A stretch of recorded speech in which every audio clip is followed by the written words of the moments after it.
Anime has a girl problem, and not in the way you're thinking. Too often in fiction, especially fiction aimed at primarily male demographics like shonen anime, female characters can feel regulated to being an extension of male characters, a goal, a narrative box to check, maybe even a love interest, because who could possibly feel anything other than undying romantic love for a character who saves him from some terrible scenario one time? I love you. Yuck. But the opposite can also be true though, where sometimes female characters are so girl boss, woman power, anything a man could do, I could do better, that it just comes off as sort of desperate, pandering, and unrealistic. To me, this sort of writing can ring so hollow if the author just says, women strong, empowered, without actually reinforcing that in the story. You just get the narrative equivalent of that one really cringe new Katy Perry song. To me, these are almost two sides of the same coin, where the author really does believe that women characters deserve different treatment to male characters, and making a quirked up pick-me girl boss might as well be rooted in the same misogyny as writing a hapless princess for the main character to rescue. There's a delicate balance that an author needs to strike, with a female character being strong, but also having enough vulnerability that the character doesn't feel one-dimensional.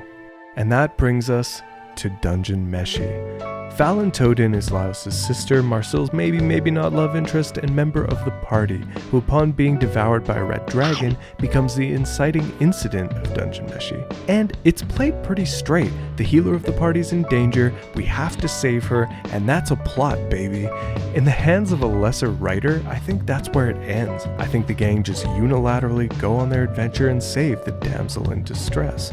But Ryoko Kui's pen game is not so weak, I fear, and she does a few really interesting tricks to make us not only care, but make us love Falin before we've even met her in the fictive present of this story.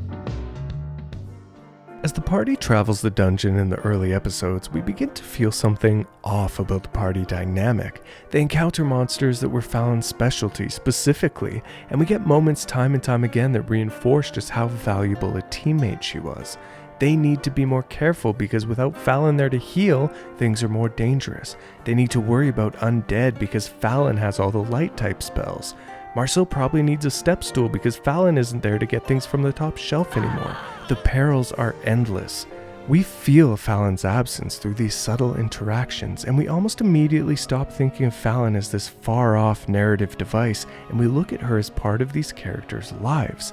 We get these constant little flashbacks involving Falin, slowly piecing together who she was and why she means so much to the party, why it's so important to save her.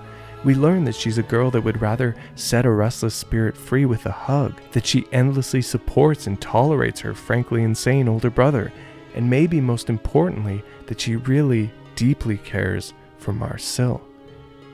In Marcel's flashback to making Dungeoniums for the first time back in magic school, we see these two characters instantly become each other's new favorite person, with Falin bringing Marcel into a real dungeon for the first time to further her studies. And this is a really beautiful moment between these two characters, whether you want to believe that they're in love or you're wrong. The flashback comes... This flashback comes at the perfect time because it recontextualizes the stakes of this journey. We thought we just had to save the soft-spoken JRPG healer, but now all of a sudden she's a real tangible person in a way that she never would have been if she was just this eventual end goal. So when the party finally encounters the red dragon in the most climactic fight of the series so far, it's all been for this. We know how much it means. We know that Laos would sacrifice anything to save Falin. We know that Marcel would do anything if it meant keeping her alive.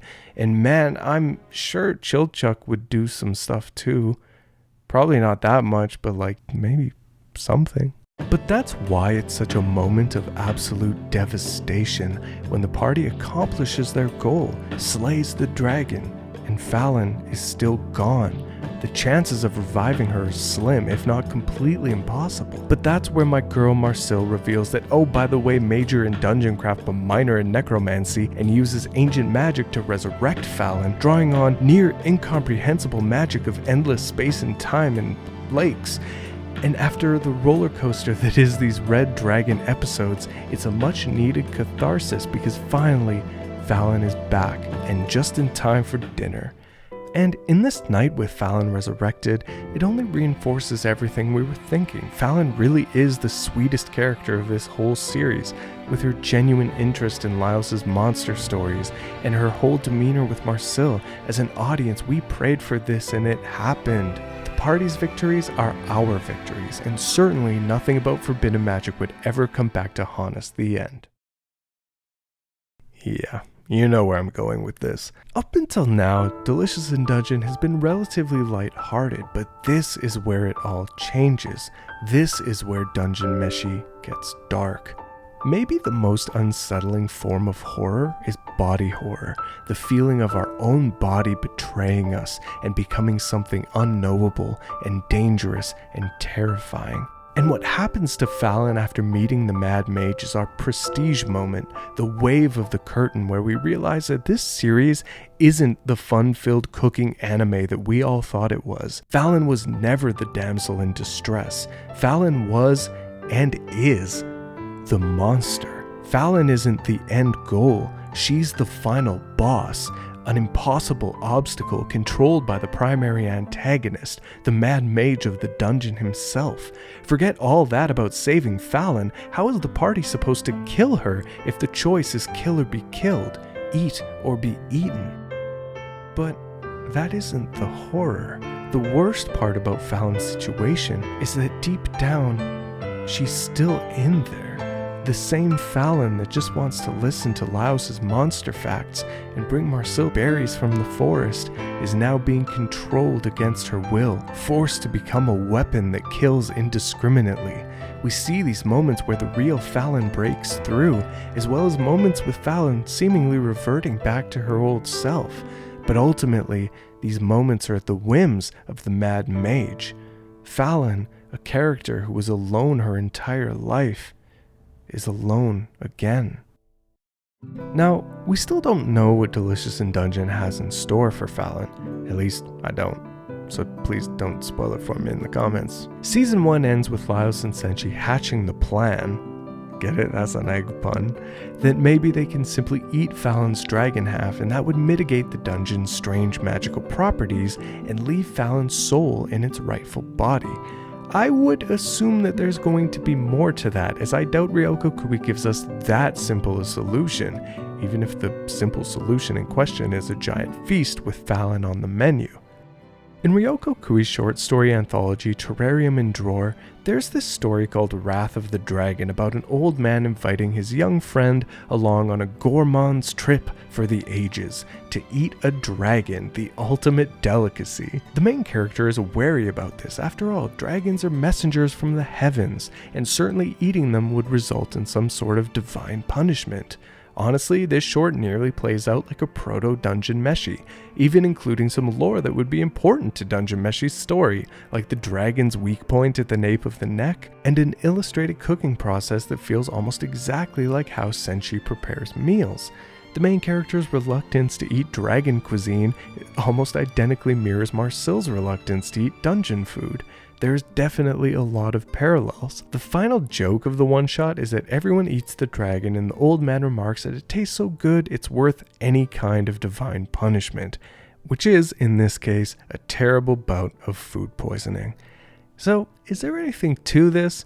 Will Laos and the rest of the multiple parties it takes to consume Falin's dragon half also receive some kind of divine punishment? If so, would that play into what we have going on with the god of the dungeon, the winged lion? Or is that just a dragon-sized reach? You can let me know in the comments. Anyway, what were your thoughts on Falin in Season 1? Did you appreciate her character? Do you hope she gets more of a chance to shine in Season 2? And who would you like to hear me yap about next? Leave a comment, leave a like, and subscribe for more anime content. If you'd like to support what I do, get access to my entire first watch and read of Dungeon Meshi, Witch Hat Atelier, Fire Punch, and more series coming soon, you can check out my Patreon. I'm still the smallest YouTube channel in the world, and I have no sponsors to pay the bills. By becoming a patron, even at $1 a month, you can help me do this a bit more full-time than I'm able to currently. I would like to be able to do videos every week, and with your support, I might be able to get there at some point. And of course, a big thank you to everyone who does support me. Their names are on the screen. Thank you guys so much.